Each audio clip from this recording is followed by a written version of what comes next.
This is John for The Patch and Johngy's Beat. Today I have the pleasure of being on the beat with actor, director, educator, comic, Michele Traina. How are you? Hello, how are you? I'm fantastic. I'm talking to a woman that wears like, what, 11, 12 hats? Yes, you didn't include housemaid. I'm the No. housemaid of my housekeeper at my house, which I'm failing at. Well, that wasn't on your Facebook profile, so I missed that one then.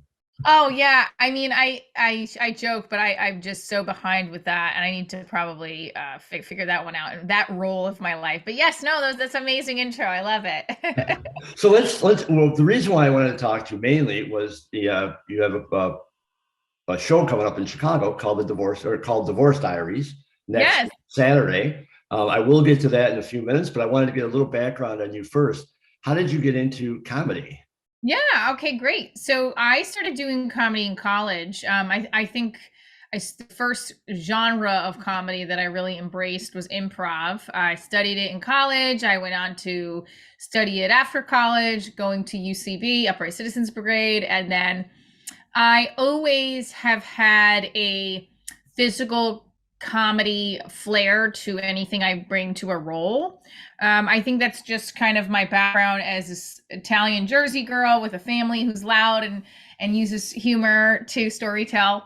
And I also have been a dancer for my whole life. So I trained when I was a kid, like 7 years old. I started, and I kind of merged the dancer and the comedy into this physical comedic flair, part of like my role as an actor. And as I studied comedy and improv, and then when I eventually did starting doing stand up. So kind of, I always feel like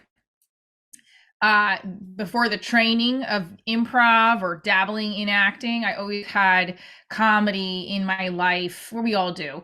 I always used comedy to kind of heal and grow in my own personal life.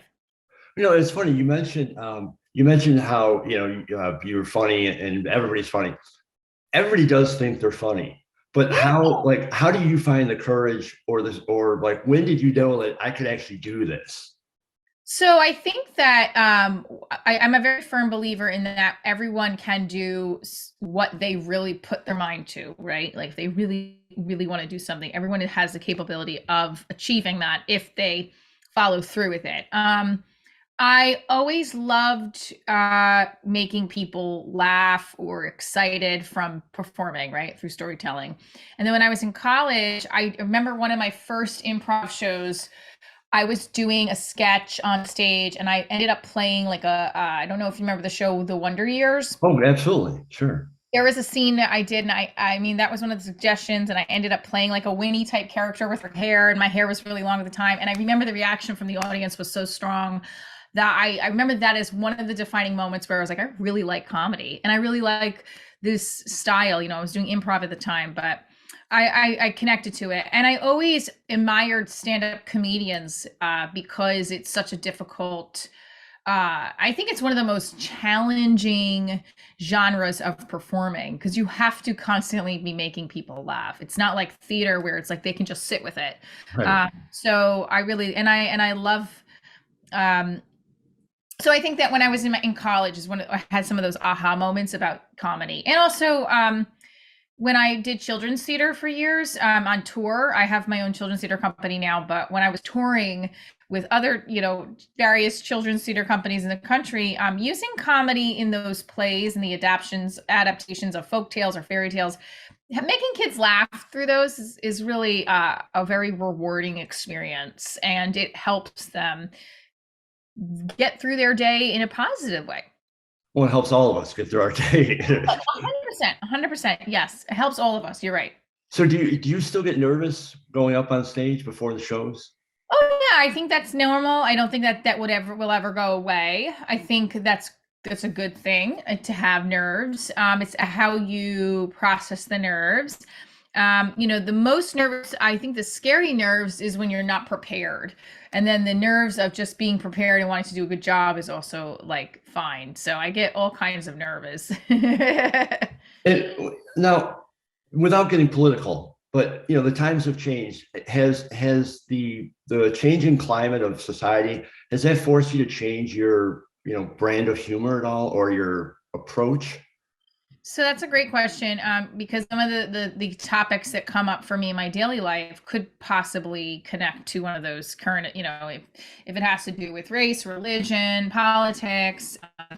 It does sometimes, and sometimes I'm like, well, I'm coming from a place of love and empathy, so I'm just kind of poking fun at myself. But it definitely, I think for most of us, we always have in the back of our head, is this going to quote unquote cancel me? Is this going to be okay? Is this not funny to somebody?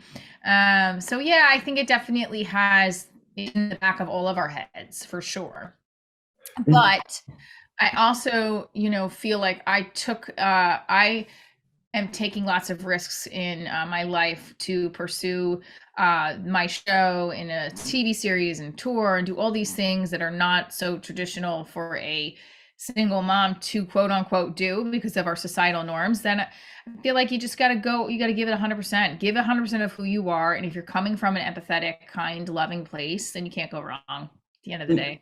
and do you have who would be like your, not that necessarily that you copy their act or even pattern your act after them, but who would be your comedic influences aside from David Fox Mullen, who we'll get to? Well, I love Joan Rivers. She's a storytelling comic. I loved her style from back in the day. I mean, I love current ones, Sebastian Maniscalco, and like Jessica Kirson is one of my favorite female comics ever. I love her. I don't model myself directly from them, but I really enjoy watching them and learning. Um, and who's another one that I watch religiously? There was another one and I can't place it. Oh, Richard Pryor and Kevin Hart. Those are great comics. Oh, Aida Rodriguez. I really like her Oh, style too. very good choices. Very good choices. Yeah. So let's get to Divorce Diaries. How did you Yes. tell us all about Divorce Diaries and how did you connect with David? David's an old friend. I love the guy. I've talked to him many times. Great He's dude. he's awesome. So, Divorce Diaries started when I first got divorced. I just created this idea of a one woman play because I had done one woman plays before. And I was in my apartment, my parents' house, living with my parents, my grandmother, my handicapped dog, my daughter. It was a mess. And I loved The Real Housewives. And I kept thinking, wow, I wish a camera could follow me around in this crazy Italian Addams family lifestyle while I tried to work 7 jobs. I had 7 jobs when I first Wow. got separated. Um, and it's a little multi layered there because I was a teacher and a performer and I had multiple teaching positions and multiple acting positions and I was bartending to make all sorts of extra money. So it was crazy and trying to date. So a big part of Divorce Diaries where it started just to kind of connect to comedy was when I had this boyfriend. I was, well, sort of a boyfriend, I guess. He never wanted to commit. He broke up with me and I was really upset and I was trying to process a lot of the stuff he did through my writing and comedy kept coming up because I was like, this is so ridiculous. Like it's a stand-up routine. And I had a friend who started to do stand-up and I just was like, maybe I should take a stand-up class. So I did. And then as I was doing Divorce Diaries as this one woman play and workshopping it in New York City, I started to create it into a comedy show. And so I'd say there was a really legit performance in 2016 in New York City. I did it as a play, and I had my friend feature for the piece as a stand-up comic, and it was sold out. It was great. It was in a small little black box theater, and then that year I started to develop it into more of just a comedy show. I used to have people on the show, like more than just me. And then I shifted gears because it was starting to take on just like a regular stand-up show and I didn't want that. That wasn't the idea. So then I went and just did it completely solo and I have stand up and improv in it. And sometimes I do have like a feature or a special guest that's connected to the show, like David. And David Fox Mullen met me last year when he booked the show, The Comedy Shrine. Oh And, yeah. and yeah, and so I loved The Comedy Shrine because it mixed both of my worlds in the show. It was improv and stand up. And David had invited me to do part of their improv show after my show. And it was so nice because I ended up now David is my producer for the TV series, and one of the improvers that I worked with that night, Emily Ramirez, is also one of the writers now for the series. So that's how David and I connected. So that's the overall gist of Divorce Diaries evolution. And David, and one thing I left out is that the material I do on stage is about my life and based off of my life. And I created a TV series off of that idea. And I always wanted it to be a TV series. But 2 years ago, I started to really put it into motion where I wrote the TV pilot. I raised funds for us to produce it. And this is before I met David. So I did all this on, separate from when I actually met David. I shot the pilot, had a crew. It's been running on film festivals. It's doing great. Won a bunch of awards. But then this past year, I've been really trying to find a legitimate producer to help me produce the first season and get it on a platform to sell it, right? And to continue building the show, not to just one and done. No, that's not the idea. So David and I had stayed friends after the Shrine. I worked after last year, and he watched the pilot and he's like, I want to work with this. This is great. So like, it felt like it was Kismet where, I finally found the right person for the project. And we are now bringing not only this TV series to life, we have 6 episodes written, and we have writing crew, we have production crew. We're pitching to investors to produce, to actually bring it to production. And we also are, I'm sorry if I'm skipping ahead a little bit. No. Go ahead. We are also, Danny Reyes is the director, and he is going to also be working with Vox and myself on directing an Amazon a special. This is what we're coming to Chicago to do. I'm coming to Chicago to do this coming Saturday. We will be filming the live show, and we're going to be putting it up on Amazon, and that will be one of our projects in addition to the series. So it's going to be really great. So for the show that you're producing, that you're coming out with, is that going to be like your act, or is that going to be more of like a situation comedy? Yeah, so it's going to be what you see in the act. So I talk about my family, my dating life. So it's The Office meets American Mom on amphetamines type show. Okay. You got me on that one. It's good, right? It sounds fantastic. I'm in already. You met with your act. You mentioned, it started kind of with a date that you had. So do current dates or dates in between, how do they feel like? Are they worried that they're going to become part of your act? You are asking the $1 million question. That's going on I in my try. So I should say that Divorce Diaries didn't start just from this past boyfriend. It actually started because of me moving back home with my family and the chaos around it. And the dating part was one part. I do a big part of the show where I'm a single mom trying to keep up with PTO moms and trying to keep up with everybody else, and I can't. My family. The dating component is for me sometimes the most therapeutic because I have a tag in the show, a tagline that I teach kids with special needs and I date men with special needs. And it's like they're allergic to my commitment pheromones. And I was talking to a guy who's so sweet, and I really felt like finally I'm meeting a guy who's sort of, marking all those boxes, but he had an issue with being put on a platform. And he found me from the show, which is the irony. Is he found me from the show, came to the show, and we met, and he was like kind of awestruck. I was kind of like, ooh. And like, he then said a couple of weeks ago, he's like, I don't know how comfortable I feel with, he's like, I don't feel comfortable. Like, he lives a very private life. And he doesn't want to be put out there. So we're not talking anymore. So we ended it because there was a couple of other reasons, personal, that he could we come from separate backgrounds. Like he's I'm going to do a bit about this on Saturday. So he is conservative Jewish, and I was raised Catholic, and I don't really practice, which I say I don't practice Catholicism in the fact I don't go to church every week. I don't, but I'm very spiritual, and I'm fascinated by learning more about Judaism or any other religion. I'm really intrigued by it, and so I was excited about it. He was like, "No, I don't know if I can do this," and I was like, "Ah." And then he brought up the comedy too. So it was both. It was kind of like two big parts of who I am, and I was like, I cannot.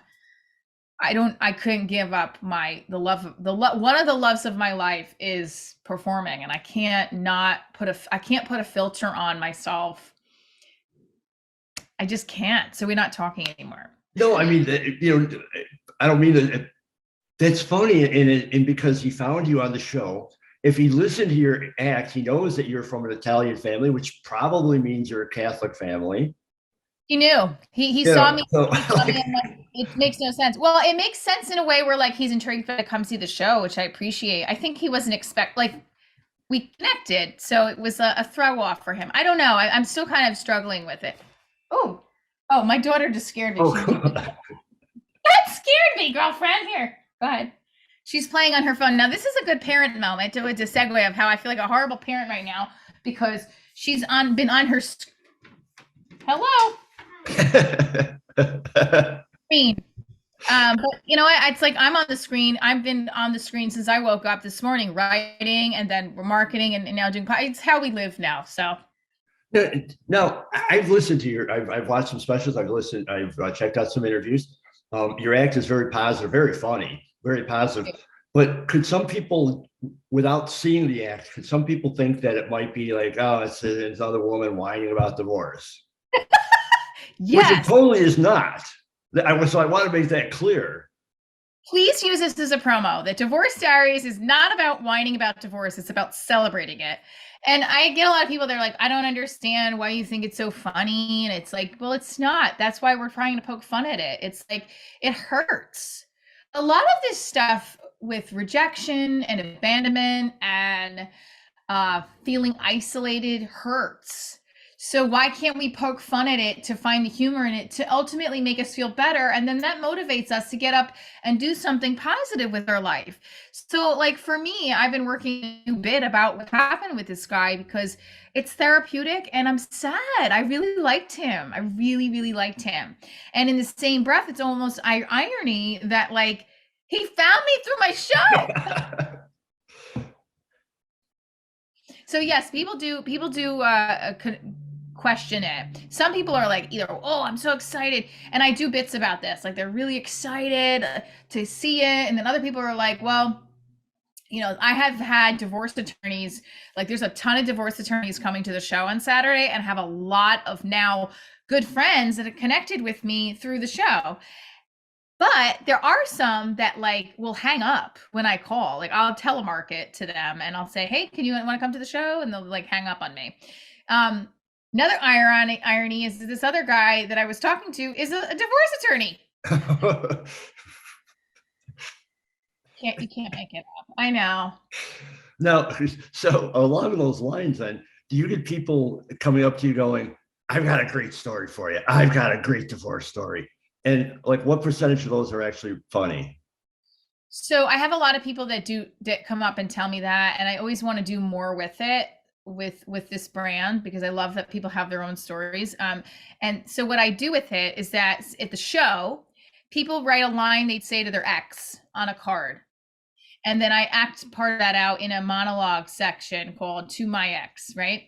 And then with the stories they come and tell me, I mean, I do a lot with it. Sometimes I have a guest on my podcast. Sometimes I just share with, we talk about it. I'm trying to think what one of the funniest ones I've had was, let me think. Well, I have a good friend who is found out, this is her second marriage, found out her husband was cheating on her through TikTok because the girlfriend posted a video of them working. Class. So that's pretty interesting, and it's funny, and it's not because you're like, what? And I have a lot of people that come up to me and tell me their stories, and it's great because I feel like they can connect at least. Well, I appreciate your time. Before I let you go, Yeah. tell everybody where they can find more information about Divorce Diaries where they can go to the show? Are there more stops on your tour? Yes, 100%. Okay, so John, this was great. I want everybody who's listening to this to go over to divorcediariesshow.com. That's divorcediariesshow.com. They can see where the trailer for the TV series is there, the ticket link for November 26th, which is this coming Saturday at the Lincoln Lodge. And there's also some more stops in the Midwest and Long Island and Jersey in the next month. I have December 2nd, Long Island, and then I have New Year's Eve. I'll be back in Chicago. And Oh, yeah, at Wheaton, Illinois, right outside Chicago at the West Side Improv for a special New Year's Eve show. And that's going to be a lot of fun. And then January back in Jersey. So well, I appreciate your time. I encourage everybody to check it out. I am not positive I will be there. I am trying to be there. I'm just not sure. I'm yeah, just well, not sure if I'm going to be sent away, but I think I'll be there. I hope you can be there and please share with anybody and everybody. We're trying to sell out. Absolutely. And I encourage everyone to go because really, if you don't believe me, if you don't believe this video, check her out online because that's what I did. And I was laughing very, very hard and very long. I appreciate that because I do like hearing male and females both can connect to the material. It's about even if you're not divorced, everybody can find a seat at the table of what I'm discussing, which is about self-worth and acceptance, you know? Healing through humor, I believe, was one of your lines. Yes, healing through humor. Michele, thank you very much for your time. Again, everybody check her out. Check out the show if you can. If not, at least check her out online. Michele, really appreciate your day or your time. Thank you very much and have a fantastic day. Thanks, John.